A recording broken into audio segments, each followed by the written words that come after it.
Hi guys, you are watching TechBros English. In this video, I am going to show you how you can set up your Wi-Fi hotspot and password in your Redmi 9A mobile. So guys, first of all, open settings.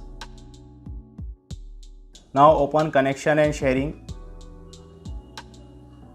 Here you see Wi-Fi hotspot. Open this.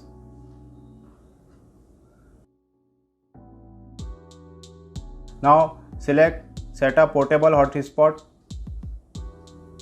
Here you see guys, your network name is Redmi 9A. You can change your Wi-Fi hotspot network name.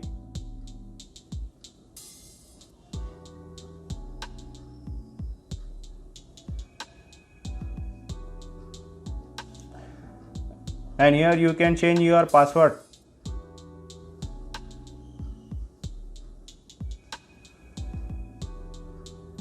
Now select this save setting.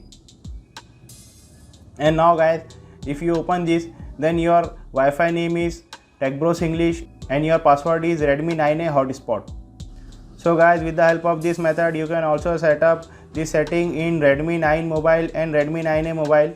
Guys, if you have any question, please comment, like, share and subscribe for more videos. Thanks for watching.